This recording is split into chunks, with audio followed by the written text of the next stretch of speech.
Dragon Ball Z is a franchise we all know and love. I mean, ever since we were little tykes running around on the playground, we've heard of Dragon Ball Z. We know Goku and Vegeta, and how they have the habit of saving the world 100 times over. But this time, they not only saved the world, they saved us from a boring game. I remember as a young child turning on my PlayStation 2 and playing some of the Budokai Tenkaichi 3 and kicking my brother's little butt till he went crying home to our mommy. So when I saw they were releasing a new game, I was a little worried. The previous games haven't been terrible, but they just weren't my cup of tea personally. And so far, all the remakes and spin-offs of games and movies that we've had this year have been, let's just say, a little underwhelming. But ladies and gentlemen, I am so happy to announce that Dragon Ball Z Sparking Zero is not another one of those stinkers. It is a bigger and better game than the originals, and it kind of goes back to the roots of the game, which was breaking rocks, throwing people through ceilings, destroying the ground,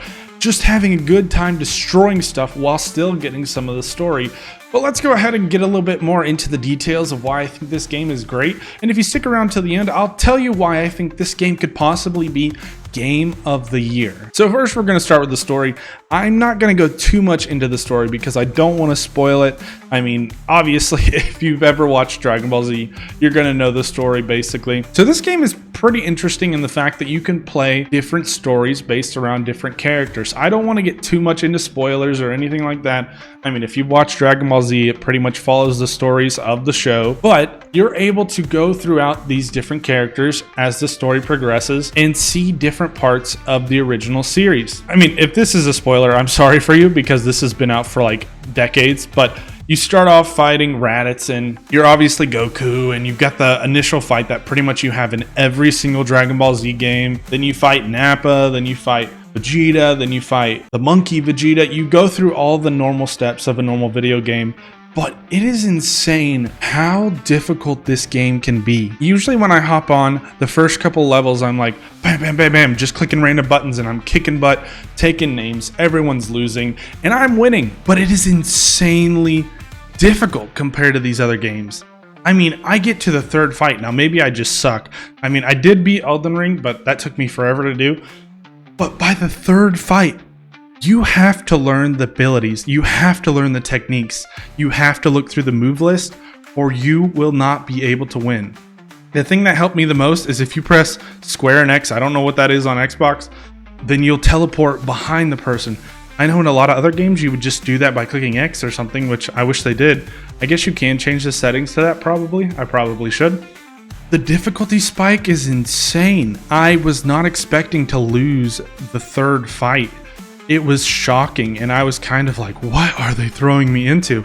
And I've continued to play the game, and it does get harder and harder, but it makes it more fun as you continue on. It's not just like every other fighting game where you get a little difficult. I would say it's kind of like the Dark Souls of Dragon Ball Z games at this point.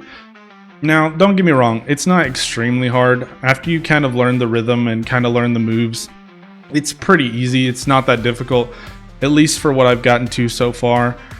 But I would say the difficulty spike is pretty crazy after you start fighting Vegeta and get to the gorilla form of Vegeta. After that, it kind of gets easier. I didn't really have any problems with the Ginyu Force or anybody like that, or the androids or Frieza. I did have a little bit of a problem with Frieza for a little bit, but it only took me a couple rounds. Cell was a walk in the park. I don't want to spoil too much more. But this game actually is kind of difficult, which I enjoyed. It was kind of fun not to just be thrown into a game that was super easy to start off with and just enjoy playing a game without having to pay for in-game currency or pay for different things in order to enjoy the game more. It's just a fun game that you can play by yourself, play with friends, play online. Whatever you want to do, you have the option, and it's super amazing. And I love how they built this game. It is so fun. I mean, it has a ton of different features as well. Like most Dragon Ball Z games, it has a lot of customization. You can customize different capsules you can use to upgrade your characters. You can customize skins. You can customize abilities. All these different things.